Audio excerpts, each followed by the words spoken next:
Hello students, आज हम आपको इज एम आर के बारे में बताएंगे। पहले भी मैं इसके बारे में आपको बता चुका हूँ। कुछ बच्चों ने फ़ोन किया था कि उन्हें पिक द्वारा इज एम आर समझ में नहीं आया, इसलिए हम आज इस विषय पर वीडियो बना रहे हैं। सभी बच्चे से ध्यान से देखें। सबसे पहले हम इज एम आर को हिंदी में समझेंगे।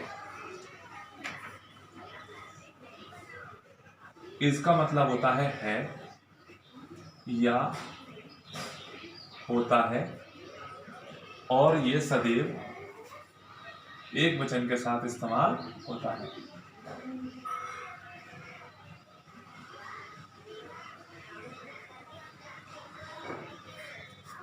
इसी प्रकार से एम, इसका मतलब होता है हूँ या होता हूँ। ये सदैव आई के साथ इस्तेमाल होगा। इसके बाद आता है आर। आर का मतलब होता है हैं, हो, होते हैं। ये सदैव बहुवचन के साथ इस्तेमाल होगा, चाहे वो बहुवचन की संज्ञा हो, चाहे वो बहुवचन के प्रोनाउन हो, सभी के साथ हम आर का प्रयोग करेंगे।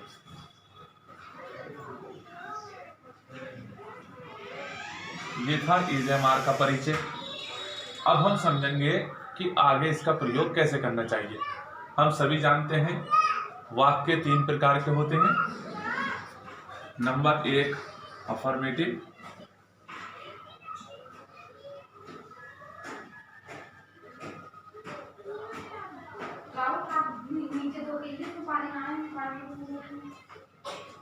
स्वीकारात्मक वाक्य, इसे हिंदी में कहते हैं स्वीकारात्मक।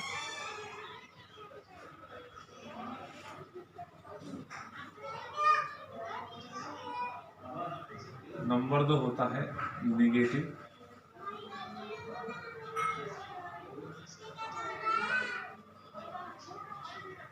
इसे कहते हैं हम नकारात्मक वाक्य, जिसमें हम मना करते हैं।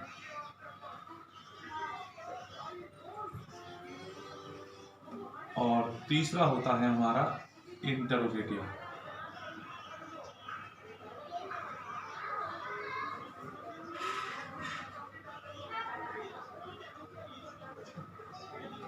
ये 2 प्रकार के होते हैं।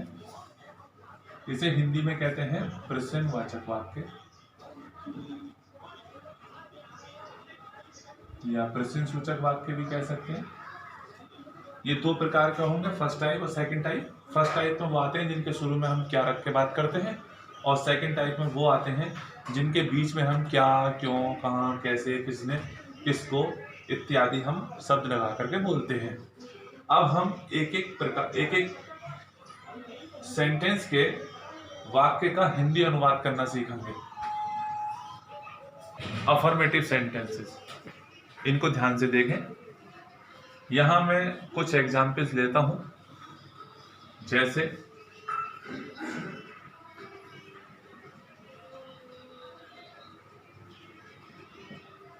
राम अमीर है। ये एक अफर्मेटिव सेंटेंस है। ना तो इसके अंदर नहीं शब्द का इस्तेमाल हुआ है और ना ही इसमें क्या शब्द का इस्तेमाल हुआ है। इस तरह के वाक्यों को हम अफर्मेटिव सेंटेंस या स्वीकारात्मक वाक्य कहते हैं। अब हम इसका अनुवाद कैसे करें ये समझें। सबसे पहले सब्जेक्ट आएगा, यहां से लें जो भी शब्द है। यहां लिखा हुआ है राम, अंग्रेजी में आप राम लिख दें। उसके बाद पीछे जाएं और जो भी शब्द लिख रहा हो उसकी अंग्रेजी लिखें। तो यहां हमेशा आपको है, हूं, हो में से कोई एक मिलेगा, उसी की अंग्रेजी लिख दें। अगर सब्जेक्ट आपका एक वचन है तो एक वचन के हिसाब से उसकी वर्ब रख दें, इज आएगी। अगर यहाँ बहुवचन है तो आर रख दें, और अगर यहाँ पर मैं शब्द आता है तो हूं की अंग्रेजी एम रख दें। इस तरह से हम सरलता से इसे कर पाएंगे। नंबर 2 पे है की अंग्रेजी आ गई इज, राम सिंगुलर था इसलिए यहाँ इज लगा। उसके बाद हमेशा पीछे की तरफ उल्टा चले तो यहाँ अमीर की अंग्रेजी रिच। इस तरह से सेंटेंस बन जाएगा राम इज रिच। एक और देखें, सीता निर्धन है। सबसे पहले हम सीता लेंगे, फिर पीछे जाएंगे, है की अंग्रेजी इज लेंगे, और उसके बाद जैसा पहले बताया था पीछे को उल्टे लौटेंगे इस प्रकार से। तो है के बाद निर्धन है, तो यहाँ पर हम पुअर लिख देंगे। तो सेंटेंस बन जाएगा सीता इज पुअर। एक और सेंटेंस लेते हैं, लड़के मैदान में हैं। ध्यान से देखें, लड़के बहुत सारे हैं, ये बहुवचन है। यहाँ पे हम लड़कों को लिखेंगे द बॉयज, फिर पीछे जाएंगे हैं। आप गौर करें यहाँ बिंदी भी लगी हुई है, ये बहुवचन की वर्ब है, तो यहाँ है की अंग्रेजी आर लिखेंगे। उसके बाद फिर उल्टे चलेंगे जैसा पहले बताया जा चुका है की अंग्रेजी आर, मैं की अंग्रेजी इन, और मैदान की द फील्ड। सेंटेंस बन के तैयार हो जाएगा the boys are in the field. एक और देखें, तुम शरारती हो।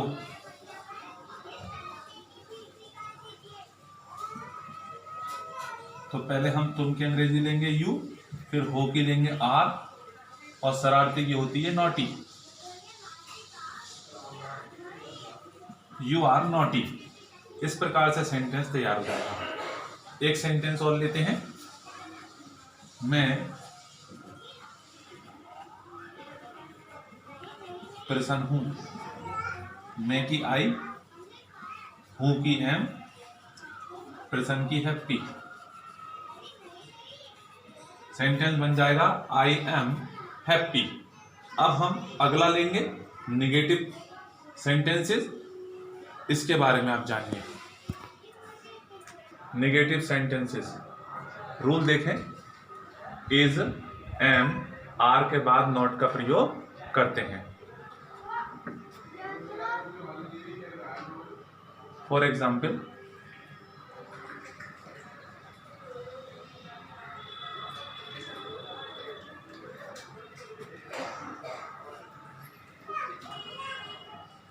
मैं बीमार नहीं हूं। ध्यान से देखें, यहां पे नहीं शब्द का प्रयोग हुआ है। इस प्रकार ये सेंटेंस नेगेटिव सेंटेंस कराएगा। सबसे पहले मैं की ले आई, एक नंबर, फिर हूं की ले नंबर 2 एम, फिर उसके बराबर का लें नहीं नॉट, और फिर उसके भी बराबर का लें बीमार इल। आप सिक भी लिख सकते हैं। इस प्रकार से आप देखेंगे आई एम नॉट इल, मैं बीमार नहीं हूं। एक बहुत ही सिंपल सी ट्रिक याद रखें, सब्जेक्ट लिखें और फिर पीछे से उल्टे चलना शुरू कर दें, 2 3 4, इस तरीके से आप समझें। वह कमरे में नहीं है। She is not in the room. एक और देखें,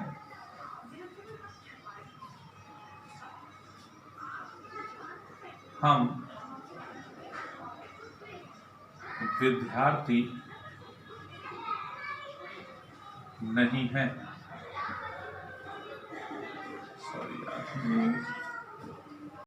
हम विद्यार्थी नहीं हैं। वी नंबर 1, हैं की आर, नहीं की नॉट, विद्यार्थी की students. We are not students. वे निर्धन नहीं हैं। दे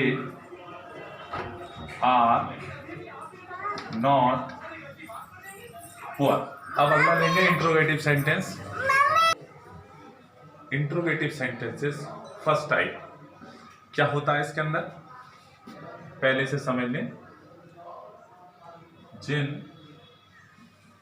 वाक्यों के शुरू में क्या शब्द गौर करें, शुरू में क्या शब्द हो तो सब्जेक्ट के अनुसार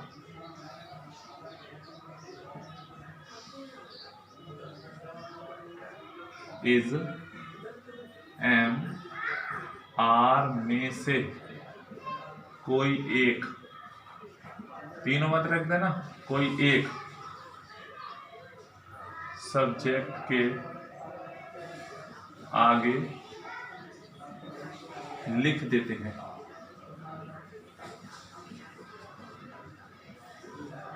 एक बात और ध्यान रखेंगे, जब शुरू में क्या होगा तो उसकी अंग्रेजी वर्ड कभी नहीं हो सकती, इसलिए आप जब भी शुरू में क्या हो इज एम आर का ही प्रयोग करें। एग्जाम्पल देखें,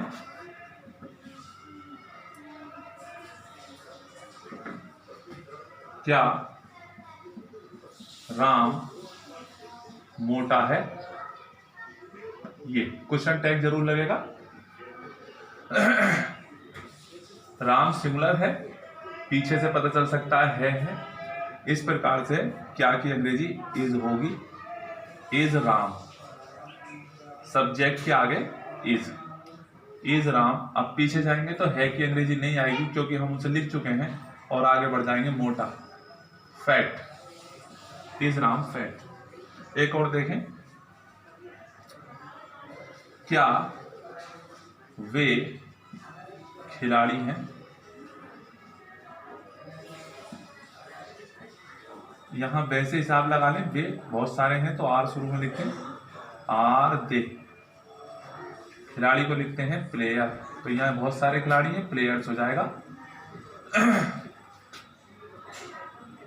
तीसरा देखें, क्या हम बुद्धिमान हैं?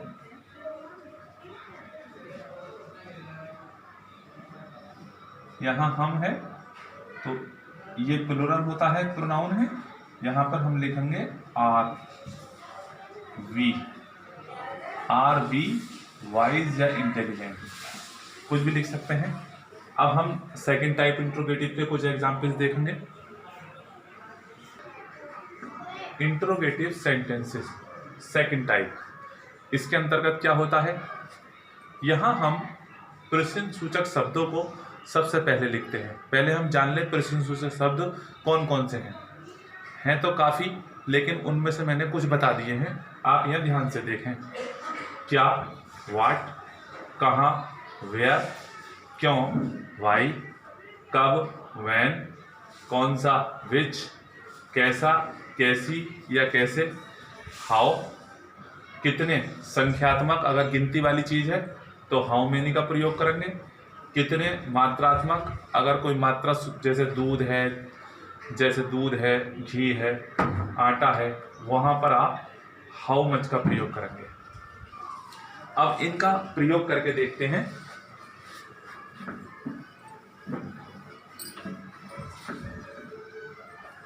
जैसे यह क्या है, तो यहां पर सबसे पहले क्या की अंग्रेजी आएगी, पहले प्रश्न सूचक शब्दों को लिया आता है, क्या की अंग्रेजी व्हाट, फिर है की नंबर 2 पे इज, फिर यह है की दिस। इस प्रकार से हो जाएगा व्हाट इज दिस। तुम उदास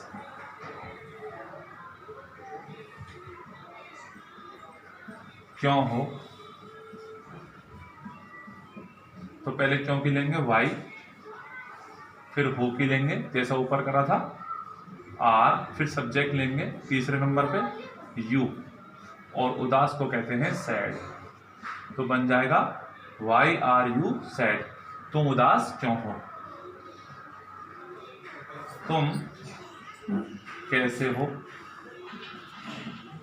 यहां पहले कैसे की लेंगे हाउ, फिर हो की लेंगे आर, फिर तुम की लेंगे यू, हाउ आर यू।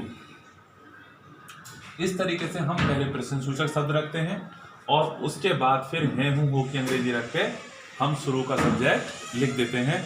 इसके बाद भी अगर सेंटेंस थोड़ा बड़ा है तो हम remaining part of the sentence रख देते हैं, जिस प्रकार से मैंने आपको एग्जाम्पल में समझाया है। कक्षा 9 के विद्यार्थियों को ऐसे ही छोटे छोटे एग्जाम्पलों की आवश्यकता होती है। अभी उनका जो वर्क है वो ज़्यादा हार्ड नहीं है, इसलिए बच्चे मैं होमवर्क दूंगा उसे करें और मुझसे चेक करवा लें।